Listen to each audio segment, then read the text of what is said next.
नमस्कार आप सभी को बिहार राज्य विशेष के करंट अफेयर्स के इस विशेष सेशन में स्वागत है आप सभी का। चलिए सभी उपस्थित हो जाएं। 10 प्रश्नों की सीरीज आज भी वही कंटिन्यू है, लेकिन हाँ, पूर्व की बात 10 प्रश्नों से बहुत कुछ आपको सीखने को मिलेगा। तो सभी उपस्थित हो जाएं और इस चर्चा को फिर हम आगे बढ़ाते हैं। चलिए आप सभी उपस्थित हो जाएं और इस चर्चा को आगे बढ़ाया जाए। समय पर उपस्थित हो जाया करें, क्योंकि समय आपके लिए निर्धारित किया गया है, तो समय पर उपस्थित हो जाया करें। साथ ही साथ कोविड का प्रकोप लगातार बढ़ रहा है, ऐसे में जरूरी है, क्योंकि आप जिम्मेदार सदस्य हैं परिवार के, तो जरूरी है कि अपना भी ध्यान रखें, अपना भी ख्याल रखें और घर परिवार में जो अन्य सदस्य हैं उनका भी ख्याल रखें। विशेष रूप से जो वृद्ध जन है, जो सीनियर सिटीजन है, उनका थोड़ा सा विशेष केयर करने की जरूरत है। और आप में से यदि अभी तक किसी ने बूस्टर डोज नहीं लगवाया है तो प्लीज उसको लगवा लीजिए। बहुत सारे लोग हो सकता है ऐसे भी हों जो सेकेंड डोज भी ना लगवाए हो, तो उसको भी लगवा लीजिए।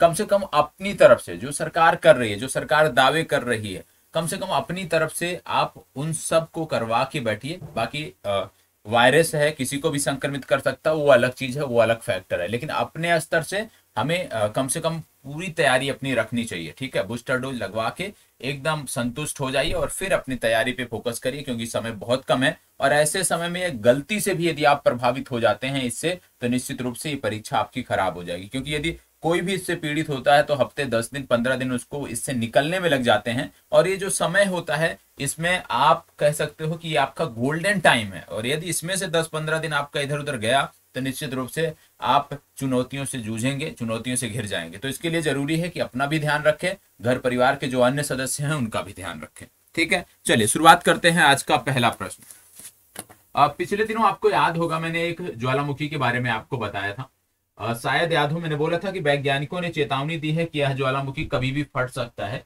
इसका नाम मैंने बताया था, सिवेलुच नाम आपको दिया था मैंने। सिवेलुच नाम मैंने आपको बताया था और मैंने बोला था कि यह ज्वालामुखी कभी भी फट सकता है। याद रखिएगा, याद आना चाहिए आपको। सिवेलुच नामक ज्वालामुखी में विस्फोट हुआ है। यह ज्वालामुखी किस देश से संबंधित है? मुझे लगता है कि 2 से 3 दिन पहले ही इसकी चर्चा की गई है और आज मैं आपको बता रहा हूं कि यह ज्वालामुखी फट चुका है और इसमें विस्फोट हुआ है और ये आपसे फिर से आपकी परीक्षाओं के लिए महत्वपूर्ण हो गया है। तो चलिए बताइएगा कि यह ज्वालामुखी कहां से संबंधित है जो अभी हाल ही में फटा है। नाम है सिवेलुच। ठीक है, उस दिन मैंने आपको मोना लोआ बताया था, उस दिन मैंने आपको बताया था इटली से संबंधित कुछ ज्वालामुखियों के बारे में बताया था। तो उस दिन काफी चर्चा हुई थी, हवाई द्वीप से संबंधित ज्वालामुखियों की बात हुई थी, लेकिन आज सिर्फ एक की बात हो रही है, नाम है सिवेलुच। चलिए फास्ट जवाब दीजिएगा, सभी का जवाब यहाँ पे आना चाहिए। एक चीज ध्यान रखिएगा, सभी को जवाब देना है। बताइएगा। आपको बता दें एक स्थान है याकुटिया, याकुटिया नामक एक स्थान है। अब याकुटिया नामक, मैंने आपको, यदि आज आपने सुबह की क्लास देखा होगा, कुछ बेसिक चीजों पर हमने बात की है, कुछ बेसिक चीजों पर हमने चर्चा की है। हमने बताया है कि किस आधार पे आपको अपनी तैयारी को आगे बढ़ाना है, क्या जरूरतें हैं आपकी, जो आपके पास होना चाहिए कम से कम, उस आधार पे आपको आगे बढ़ना है। और उसमें मैंने आपको बोला था कि मैप आपके पास अवश्य होना चाहिए, एटलस आपके पास अवश्य होना चाहिए। यदि आपने वीडियो नहीं देखी है तो प्लीज उस वीडियो को, सुबह 9:30 बजे वाली वीडियो को आज जाके देखिएगा। उसमें आज कुछ नया पढ़ाया नहीं गया है, उसमें सिर्फ और सिर्फ बात हुई है कि किस प्रकार से हम आगे बढ़ेंगे नए वर्ष में, किन प्रतिज्ञाओं के साथ हम आगे बढ़ेंगे, कौन सा शपथ लेकर हम आगे बढ़ रहे हैं और क्या क्या चीजें अनिवार्य रूप से हमारे पास होने चाहिए। उसमें मैंने आपको बताया था एक, वो था एटलस। ठीक है, अब यदि आपके पास एटलस होता तो आप याकुटिया कहाँ पे है जब मैं बताता तो आप जाके उसको खोज के उसको अंडरलाइन करते। वहां की जो स्थलाकृति है, वहां के आसपास के जो प्रमुख आप कह सकते हो विभिन्न संदर्भों में तथ्य है, उसको आप याद करने का प्रयास करते। तो याकुटिया नामक जो स्थान है, आपको बता दें, ये बहुत ही महत्वपूर्ण स्थान है, ये आपको पता होना चाहिए। ठीक है, याकुटिया स्थान के बारे में मैं भी चर्चा करूंगा आगे, लेकिन अभी क्योंकि हम बात कर रहे हैं सिवेलुच की, तो आपको बता दें सिवेलुच नामक जो ज्वालामुखी है ये रूस से संबंधित है। रूस में स्थित एक ज्वालामुखी है जो अभी फट गया है। याकुटिया का संदर्भ मैंने इसलिए लिया है क्योंकि याकुटिया में क्या है कि एक झील है और इस झील में 48,500, याद रखिएगा, 48,500 साल पुराना एक वायरस खोजा गया है और इसको जोम्बी वायरस का भी नाम दिया गया है। और इसका जो मूल नाम है यदि हम बात करें तो पैंडोरा वायरस इसका नाम है। क्या नाम है? Pandora virus. पैंडोरा वायरस इसका नाम है। एक जमी हुई झील में ये पाया गया है खुदाई करने पे।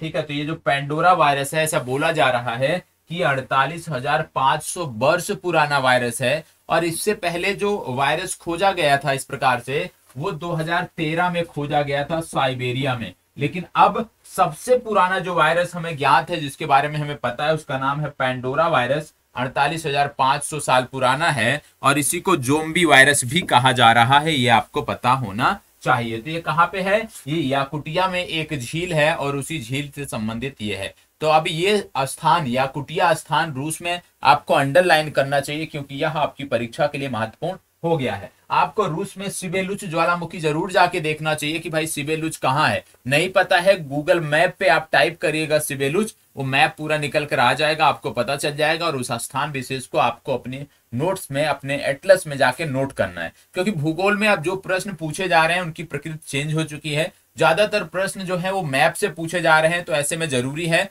कि दिन प्रतिदिन के करंट अफेयर्स के सेशन में जिस प्रकार से हम पढ़ते हुए आगे बढ़ते हैं, वहां पे मैप को भी हम अपनी पढ़ाई का हिस्सा बनाएं, मैथ को भी यहाँ पे कंसीडर करें, तो चीजें हमारी और बेहतर होंगी। इसी प्रकार से ऐतिहासिक परिप्रेक्ष्य में जब आप इतिहास पढ़ते होते, इतिहास वाला भी मैप आपके पास होना चाहिए, जिससे कट एंड ड्रा जो आता है उससे चीजें आपकी बेहतर होती हैं। अब आपको एक चीज और बता देता हूं कि जब आप बात कर रहे हो रूस की, तो आप जानते हो रूस में उरल माउंटेन देखने को मिलते हैं।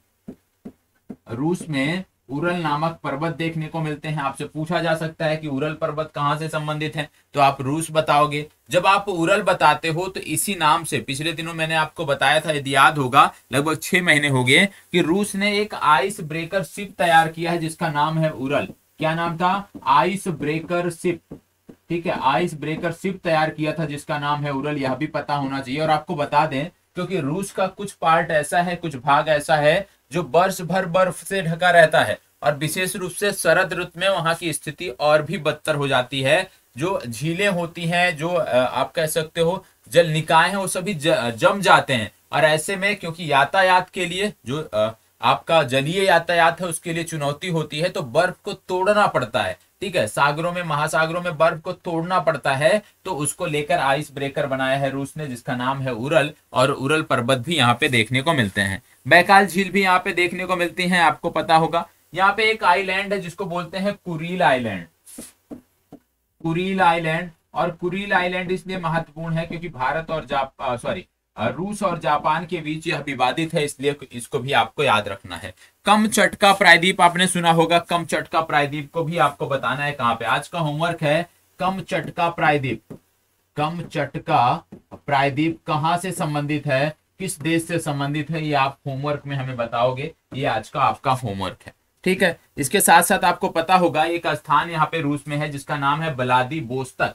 और व्लादिवोस्तोक जो स्थान है, वहां पे अभी हाल ही में जो टाइगर स्टेट है, टाइगर कंट्रीज हैं, विशेष रूप से टाइगर रेंज कंट्रीज हैं, इनमें 13 कंट्री आते हैं जहां पे टाइगर की आबादी पाई जाती है। और इन 13 देशों में 70% आप कह सकते हो टाइगर की जो आबादी है वो सिर्फ भारत में है। तो इनकी मीटिंग जो हुई थी वो भी व्लादिवोस्तोक में हुई थी, रूस का एक शहर है, इसको भी आपको ध्यान रखना है। चलिए प्रश्न संख्या 2 को बताइएगा। बोला जा रहा है हाल ही में एलेस बियालियात्स्की को वर्ष 2022 के लिए नोबेल शांति पुरस्कार से सम्मानित किया गया। इनका संबंध किस देश से है, बताइएगा। एलेस बियालियात्स्की को वर्ष 2022 के लिए नोबेल शांति पुरस्कार से सम्मानित किया गया है। इनका संबंध किस देश से है, आपको बता दें। कुल 3, जिसमें 2 संस्थाएं थी और एक व्यक्तिगत स्तर पर कुल 3 नोबेल शांति का जो पुरस्कार दिया गया, कुल 2 संस्थाओं को और एक व्यक्ति विशेष, कुल मिला के 3 लोगों को आप कह सकते हो मिला है नोबेल शांति पुरस्कार। और ये तीनों जो नाम हैं ये आपके लिए महत्वपूर्ण है, चाहे वो संस्था के नाम हो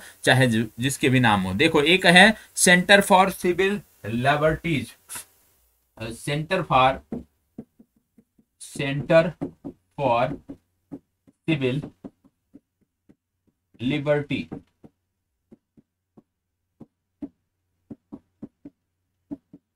ठीक है, सेंटर फॉर सिविल लिबर्टी, ये आपको पता होना चाहिए। पहला तो ये है सेंटर फॉर सिविल लिबर्टीज, ऐसे बोलते हैं लिबर्टीज, सॉरी यहाँ पे थोड़ा सा एरर है, फिर से लिख देता हूं।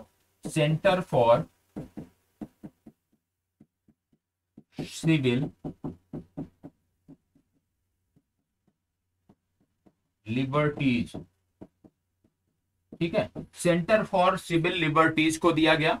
पहला तो इनको दिया गया एलेस बियालियात्स्की को, दूसरा दिया गया सेंटर फॉर सिविल लिबर्टीज, और ये क्या है, एक संगठन है, मानवाधिकार संगठन है। और ये जो मानवाधिकार संगठन है किस देश का है, ये यूक्रेन का मानवाधिकार संगठन है। ठीक है, दूसरा जो दिया गया वो हो गया centre for civil liberties, Ukraine का मानवाधिकार संगठन। तीसरा जो दिया गया वो दिया गया मेमोरियल को, किसको दिया गया, मेमोरियल को दिया गया। और मेमोरियल भी एक संस्था है, मेमोरियल की यदि हम बात करें तो ये रूस की एक संस्था है, रूस का एक मानवाधिकार संगठन है। तो याद रखिएगा ये रूस का मानवाधिकार संगठन है, रूस का मानवाधिकार संगठन।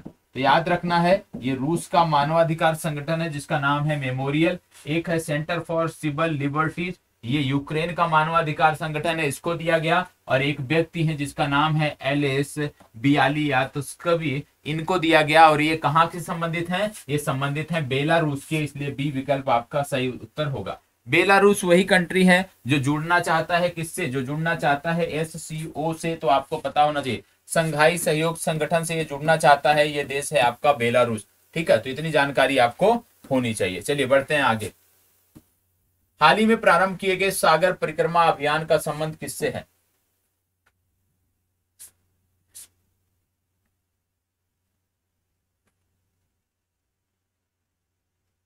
बताइएगा। सागर परिक्रमा अभियान का संबंध किससे है। 4 विकल्प हैं, मछुआरा समुदाय, तटीय पारिस्थितिक तंत्र, कोरल रीफ संरक्षण या जनजातीय वर्ग। बताइएगा सागर परिक्रमा अभियान का संबंध किससे है। चलिए फास्ट जवाब दीजिएगा। सागर परिक्रमा अभियान का संबंध किससे है। देखो सागर परिक्रमा अभियान की बात हो रही है, आपको बता दें कि सागर परिक्रमा अभियान विशेष रूप से मछुआरा समुदाय से संबंधित है। क्यों, क्योंकि जो मछुआरा समुदाय है हमारा, जो विशेष रूप से तटीय क्षेत्रों में रहता है, उसके पास तक सरकारी योजनाओं की जानकारी को पहुंचाने के लिए ये आप कह सकते हो अभियान प्रारंभ किया गया है। तो याद रखिएगा सरकारी योजनाओं का लाभ इन तक पहुंचाने के लिए यह अभियान प्रारंभ किया गया है, विशेष रूप से मछुआरा समुदाय की बात हो रही है। आपको पता होगा प्रधानमंत्री मत्स्य संपदा योजना भी हमारे यहाँ चल रही है, और इसका जो लक्ष्य है वो 220 लाख मिलियन टन उत्पादन का है। 220 लाख मिलियन टन उत्पादन का है, किस वर्ष तक, 2024-25 तक। याद रखिएगा 2024-25 तक हम चाहते हैं 220 लाख मिलियन टन, या इसी को आप बोल सकते हो 220 मिलियन मीट्रिक टन। ठीक है, बात एक ही है, 220 मिलियन मीट्रिक टन या 220 लाख मिलियन टन, ये हमारा लक्ष्य है 2024-25 का, ये आपको पता होना चाहिए। ठीक है, तो ये भी आपको पता हो गया। प्रधानमंत्री मत्स्य संपदा योजना का जो लक्ष्य है वो आपको पता हो गया। इसके साथ साथ आपको पता होना चाहिए अभी हाल ही में वर्ल्ड फिशरीज डे मनाया गया, वर्ल्ड फिशरीज डे। और जब वर्ल्ड फिशरीज डे की बात करते हो, किस तिथि को मनाया गया, ये तिथि आपके लिए महत्वपूर्ण हो जाती है। ये तिथि आती है 21 नवंबर को। 21 नवंबर को हम मनाते हैं वर्ल्ड फिशरीज डे, ये आपको पता होना चाहिए। विश्व मत्स्य दिवस मनाया जाता है 21 नवंबर को, ये तिथि भी आपको याद रखनी है। यदि आपसे पूछ लिया जाए कि मछली पालन में बेस्ट तटीय राज्य कौन है, तो आपको याद रखना है मछली पालन में बेस्ट जो तटीय राज्य है वो है हमारा कर्नाटक। मछली पालन में बेस्ट तटीय राज्य जो है वो है हमारा कर्नाटक, टॉप पे रहा है। और मछली पालन में बेस्ट तटीय राज्य पुरस्कार जो दिए गए, मछली पालन में बेस्ट जो राज्यों को पुरस्कार दिए गए कि मछली पालन में कौन सा राज्य बेस्ट रहा है, उसमें तटीय राज्यों की श्रेणी में कर्नाटक को दिया गया। यदि तटीय राज्यों को छोड़ के अन्य राज्यों की बात करें, आंतरिक राज्यों की बात करें, तो उसमें छत्तीसगढ़ को दिया गया। ठीक है, याद रखिए दोनों आपको पता होना चाहिए। यदि आंतरिक राज्यों की बात कर लिया जाए तो छत्तीसगढ़ आप बताओगे, यदि तटीय राज्यों की बात कर लिया जाए तो आप कर्नाटक बताओगे, और तीसरा यदि पर्वतीय या छोटे राज्यों की बात कर लिया जाए तो आप हिमाचल प्रदेश को टिक करोगे। ये तीनों आपको पता होना चाहिए। ठीक है, तो ये मत्स्य से संबंधित इतनी जानकारी आपके लिए थी, इतनी जानकारी आपको होनी चाहिए। ठीक है, चलिए बढ़ते हैं आगे। प्रश्न संख्या 4, हाल ही में चर्चा में रहे जो यहाँ पे लिखा है गालाथेया नेशनल पार्क का संबंध किस केंद्र शासित प्रदेश से है, आपको बताना है। गलाथिया नेशनल पार्क, गलाथिया बोलते हैं इसको, तो गलेथिया या गलाथिया नेशनल पार्क का संबंध किस राज्य से है आपको बताना है। स्पेलिंग एकदम करेक्ट है, कहीं गलेथिया बोलते हैं, कहीं गलेथिया बोलते हैं, तो गलेथिया नेशनल पार्क का संबंध किस राज्य से है। गलेथिया नेशनल पार्क का संबंध किस राज्य से है आपको बताना है। फास्ट जवाब दीजिएगा। आपको बता दें ये राज्य जो है ये भारत का पहला स्वच्छ सुजल प्रदेश है। क्या है? भारत का पहला स्वच्छ सुजल प्रदेश है, ये भी आपको याद रखना है। भारत का पहला स्वच्छ सुजल प्रदेश है ये राज्य।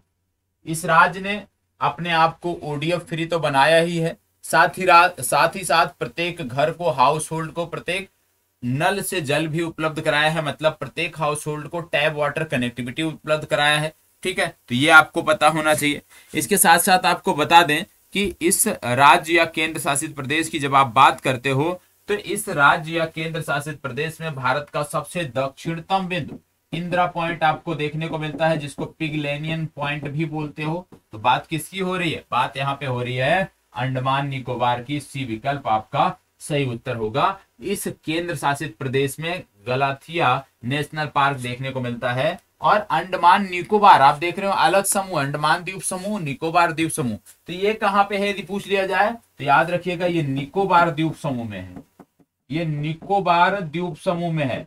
और यदि आपसे पूछ लिया जाए कि निकोबार द्वीप समूह में भी किस पे है, तो याद रखिएगा ग्रेट निकोबार पे है।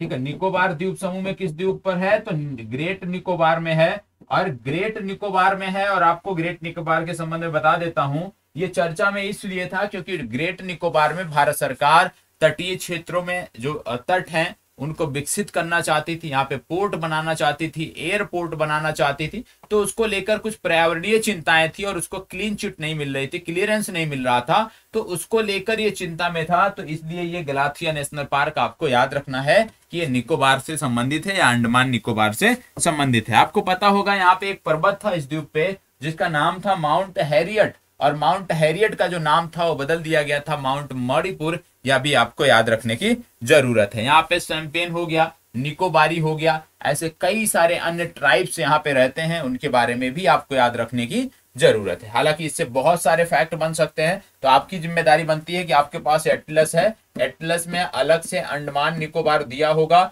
उसको जाके अच्छे से देखना है। ठीक है, कई सारी जल संधियां भी यहाँ पे महत्वपूर्ण होती हैं इस संदर्भ में। हाल ही में किस राज्य सरकार द्वारा हर घर गंगा जल योजना प्रारंभ की गई है? हर घर गंगा जल योजना किसके द्वारा प्रारंभ की गई है आपको बताना है। फास्ट जवाब दीजिएगा। हर घर गंगा जल योजना किसके द्वारा प्रारंभ की गई है? फास्ट जवाब दीजिएगा। आपको बता दें यह राज्य वही है जिस राज्य में भारत के प्रथम राष्ट्रपति डॉक्टर राजेंद्र प्रसाद का जन्म हुआ था। और जब डॉक्टर राजेंद्र प्रसाद के जन्म की बात करते हैं आपको याद आना चाहिए बिहार की बात होती है, सिवान की बात होती है। तो ये जो राज्य है ये आपका बिहार राज्य है, ये आपको पता होना चाहिए। और आपको यह भी पता होना चाहिए कि डॉक्टर राजेंद्र प्रसाद की अभी हाल ही में जयंती मनाई गई। तो आपके लिए यह होमवर्क है, आज का यह होमवर्क है कि डॉक्टर राजेंद्र प्रसाद की जयंती कब मनाई जाती है, किस तिथि को मनाई जाती है, वो आप कमेंट बॉक्स में हमें बताओगे। और आपको एक जानकारी और दे देता हूं कि 3 दिसंबर एक महत्वपूर्ण तिथि है आपके लिए, क्योंकि यहाँ पे अंतर्राष्ट्रीय विकलांगता दिवस मनाया जाता है। अंतर्राष्ट्रीय विकलांगता दिवस 3 दिसंबर को मनाया जाता है। और आप शायद आश्चर्यचकित हो जाएंगे यह फैक्ट जान के कि पूरे विश्व में प्रत्येक 6 व्यक्ति में से एक व्यक्ति विकलांग है। प्रत्येक 6 व्यक्ति में एक व्यक्ति विकलांग है, ये वैश्विक आंकड़ा है, ये भी आपको याद रखने की जरूरत है। मान लीजिए कभी दिव्यांग व्यक्तियों पे कोई लेख आ जाए, इस संदर्भ में कुछ लिखने को आ जाए, तो आप इस आंकड़े को यहाँ पे दे सकते हो। हाल ही में चर्चा में रहा रायमोना राष्ट्रीय उद्यान का संबंध किस राज्य से? रायमोना राष्ट्रीय उद्यान बताइएगा। अच्छा प्रश्न है, फास्ट जवाब दीजिए। रायमोना राष्ट्रीय उद्यान नवीनतम राष्ट्रीय उद्यान है इस राज्य का, बताइएगा। रायमोना राष्ट्रीय उद्यान का संबंध किस राज्य से है? आपको बता दें यहाँ पे पोबीतोरा वाइल्ड लाइफ सेंचुरी भी देखने को मिलती है। और ये जो पोबीतोरा वाइल्ड लाइफ सेंचुरी है ये बड़ा महत्वपूर्ण है अपने आप में, क्योंकि इसको मिनी काजीरंगा बोलते हैं। मिनी काजीरंगा बोलते हैं। मिनी काजीरंगा क्यों बोलते हैं? क्योंकि यहाँ पर भी एक सिंगी जो गैंडे हैं उनकी बहुसंख्यक आबादी देखने को मिलती है, बहुत ज्यादा आबादी यहाँ पर भी देखने को मिलती है, तो इसीलिए इसको मिनी काजीरंगा बोलते हैं। और जब काजीरंगा की बात आती है, आप सबको पता है काजीरंगा नेशनल पार्क असम में स्थित है, तो इसका जवाब क्या होगा? असम। और बहुत जल्दी मैं एक सिंघी गैंडों से आपकी मुलाकात करवाने वाला हूँ वीडियो के माध्यम से। और चितवन जाना है मुझे, चितवन यदि मैं जाता हूँ क्योंकि अभी तो कोविड लगातार बढ़ रहा है, तो चितवन यदि जाने का मौका मिला तो निश्चित रूप से एक सिंघी गैंडों से आपकी मुलाकात करवाऊंगा। चलिए आगे बढ़ते हैं, लेकिन उससे पहले आपको यह भी बता दूं एक फैक्ट कि क्योंकि हमने काजीरंगा की बात की, काजीरंगा भारत का पहला नेशनल पार्क है जहां पे सैटेलाइट फोन अब यूज किए जा रहे हैं। भारत का पहला नेशनल पार्क जहां पे सैटेलाइट फोन यूज किए जा रहे हैं, याद रखिएगा, पूछा जा सकता है। इसके साथ साथ आपको बता दें यहाँ कई सारे नेशनल पार्क और वाइल्ड लाइफ सेंचुरी हैं, जैसे काजीरंगा हो गया, मानस हो गया, नामेरी हो गया, ओरंग हो गया, डिब्रू सखवा हो गया। इस प्रकार से कई सारे वाइल्ड लाइफ सेंचुरी और नेशनल पार्क यहाँ से संबंधित हैं जो आपको पता होने चाहिए। चलिए बढ़ते हैं आगे। इसको बताइए अंतरराष्ट्रीय विकलांगता दिवस कब मनाया जाता है? हालांकि इसका जवाब मैंने आपको दे ही दिया। अंतरराष्ट्रीय विकलांगता दिवस की बात आती है तो 3 दिसंबर को मनाया जाता है, नोट कर लेना। अंतरराष्ट्रीय विकलांगता दिवस 3 दिसंबर को मनाया जाता है। इसको बताइएगा हाल ही में चर्चा में रही 22 वर्षीय महसा अमीनी का संबंध किस देश से है? महसा अमीनी का संबंध किस देश से आपको बताना है। यदि आप समाचार पत्र पढ़ना शुरू कर दिए होंगे तो निश्चित रूप से इनके बारे में आपको पता होगा। हफ्ते से ज्यादा, एक सप्ताह से ज्यादा विभिन्न समाचार पत्रों की हेडलाइन रही हैं, विभिन्न न्यूज चैनलों की ये हेडलाइन रही हैं। ठीक है, विशेष रूप से जो इंटरनेशनल मीडिया है उसने इसको बहुत बड़े पैमाने पर कवर किया है। बताइएगा इनका संबंध कहाँ से है, किस देश से है? आपको बता दें इनमें से एक देश है जहां पे आप कह सकते हो कि इस्लामिक प्रभाव इतना ज्यादा है कि इस लगभग 22 वर्ष इनकी उम्र थी, 22 वर्षीय बालिका थी, लड़की थी, जिसको वहां के आप कह सकते हो कि पुलिस बलों ने इतना टॉर्चर किया कि इनकी हत्या हो गई पुलिस आप कह सकते हो पुलिस की हिरासत में। और इनका सिर्फ जो कसूर था वो इतना मात्र था कि इन्होंने जो हिजाब होता है उसको गलत ढंग से पहन रखा था। सिर्फ और सिर्फ इसी के कारण से इनको जो है इतना प्रताड़ना दी गई कि इनकी मौत हो गई। और इस संदर्भ में लगातार इस देश में अब विरोध की जो आवाज थी ना वो बुलंद हो रही, क्योंकि बहुत दिनों से लोग दबे पड़े थे, कुछ बोल नहीं पा रहे थे। लेकिन अब इसके बाद से लगातार वहां की महिलाएं, वहां के पुरुष सभी एक आप कह सकते हो लामबंद होकर अपनी आवाज उठा रहे हैं और बहुत बड़े पैमाने पर वहां पे विरोध प्रदर्शन हो रहे हैं, विरोध हो रहे हैं। तो ये अपने आप में महत्वपूर्ण है। और आपको बता दें इसी के चलते गश्त ए इरशाद, याद रखिएगा, गश्त ए इरशाद, गश्त ए इरशाद, ये यहाँ का एक पुलिस बल हुआ करता था जिसका नाम है गश्त ए इरशाद। और गश्त ए इरशाद पुलिस बल जो है इसका काम सिर्फ यही होता था कि नैतिक आचरण को देखना। ठीक है, नैतिक कुछ भी काम नहीं होता था। ये सिर्फ और सिर्फ महिलाओं को प्रताड़ित करते थे, महिलाओं को प्रताड़ित करना इनका काम था एक प्रकार से, क्योंकि कौन हिजाब नहीं लगाया है, कौन उल्लंघन कर रहा है इस्लाम का, यही सारा देखना इनका काम होता था। और अब दबाव में आकर इस देश ने इस बल को समाप्त कर दिया है। ठीक है, गश्त ए इरशाद नामक जो बल था वो सिर्फ इतिहासों में रह गया, उसको समाप्त कर दिया गया है, क्योंकि इन्हीं की कस्टडी में इस बच्ची की जो है मौत हुई थी। बात किसकी हो रही है? तो बात हो रही है हमारे मित्र देश ईरान की। बी विकल्प आपका सही उत्तर है। ठीक है, चलिए आगे बढ़ते हैं। और आपको पता होगा ना ईरान के बारे में मैंने आपको बताया था कि संघाई सहयोग संगठन को इसने ज्वाइन किया है, तो ईरान इस संदर्भ में भी आपको पता होना चाहिए। टेक्नोटेक्स समिट 2023 का आयोजन कहाँ किया जाएगा? टेक्नोटेक्स समिट 2023 का आयोजन कहाँ किया जाएगा? विश्व मसाला कांग्रेस जो होगी वो यहीं पर होगी। अगली विश्व मसाला कांग्रेस भी इसी स्थान पे होगी। तो बताना है आपको कि इसका आयोजन कहाँ किया जाएगा। और विश्व मसाला कांग्रेस के बारे में पिछले क्लास में मैंने आपको बहुत डिटेल से बताया था कि इसका आयोजन कहाँ पे होगा। मुझे याद है पिछले 2 कक्षाओं में जरूर कहीं ना कहीं इसकी चर्चा हुई है। तो आपको इसको बताना है कि विश्व मसाला कांग्रेस का आयोजन कहाँ किया जाएगा, और यह भी आपका तैयार हो जाएगा। याद रखना है इसका सही जवाब है महाराष्ट्र के मुंबई में इसका आयोजन होगा। ठीक है, तो ये विकल्प सही उत्तर। चलिए आज का लास्ट प्रश्न, अंतरराष्ट्रीय चीता दिवस कब मनाया जाता है? आज के लिए अंतिम प्रश्न और इस वर्ष के लिए महत्वपूर्ण प्रश्न है, क्योंकि चीतों पे बड़ा विवाद भी हुआ था। तो बताइएगा अंतरराष्ट्रीय चीता दिवस कब मनाया जाता है? पार से जवाब दीजिएगा। और आपको बता दें अंतरराष्ट्रीय चीता दिवस वर्ष 2010 से मनाया जाता है। चीतों की बात करें तो चीते सिर्फ 2 कॉन्टिनेंट में मिलते थे, एशिया में मिलते थे या तो अफ्रीका में मिलते थे। वर्तमान समय में एशिया में जो चीते हैं वो सिर्फ ईरान के पास हैं और गिने चुने हैं 25 से 30 चीते ईरान में बचे हुए हैं। और जो चीतों की सबसे बड़ी आबादी है यदि हम बात करें वो अब अफ्रीका में है। अफ्रीकी चीते सबसे ज्यादा हैं विश्व में। और अफ्रीका में जो चीते हैं उनकी बात करें कहाँ कहाँ हैं, तो बोत्सवाना एक देश आता है, बोत्सवाना एक देश आता है। बोत्सवाना के बाद नामीबिया देश आता है, ठीक है। नामीबिया के बाद दक्षिण अफ्रीका आता है। तो जो चीते हैं प्रमुख रूप से इन्हीं 3 देशों में आपको देखने को मिलते हैं। बोत्सवाना, नामीबिया और दक्षिण अफ्रीका में ही आपको चीते देखने को मिलते हैं, ये आपको पता होना चाहिए। और सबसे ज्यादा यदि चीतों की बात की जाए कि कहाँ पे हैं, ये अफ्रीका वाले कॉन्टिनेंट में, तो सबसे ज्यादा चीते जो हैं वो नामीबिया में हैं। लगभग पूरे विश्व में ऐसे बोला जाता है कि 7,000 चीते बचे, पूरे विश्व में लगभग 7,000 चीते बचे हैं। और इन 7,000 चीतों में से सबसे ज्यादा चीते यदि हम बात करें वो अफ्रीका कॉन्टिनेंट में आपको इन्हीं तीनों देशों में देखने को मिलते हैं। और इन तीनों देशों में सबसे ज्यादा कहाँ देखने को मिलते हैं, नामीबिया से। और आपको पता होगा अभी हाल ही में हमने चीते लाए भी हैं भारत में। कहाँ पे लाके रखे हैं, पालपुर कूनो में, मतलब कूनो नेशनल पार्क में लाके रखे हैं। और कूनो नेशनल पार्क कहाँ से संबंधित है, मध्य प्रदेश में नेशनल पार्क है जहां पे हमने चीते लाके रखे हैं अफ्रीका से। तो अफ्रीकी चीते जो लाए गए हैं वो कूनो में है, ये आपको पता होना चाहिए। इतनी जानकारी आपको इस प्रश्न से होनी चाहिए। बाकी चीतों के संदर्भ में आपको पता होगा कि विश्व का सबसे तेज दौड़ने वाला जो जंतु है वो है चीता।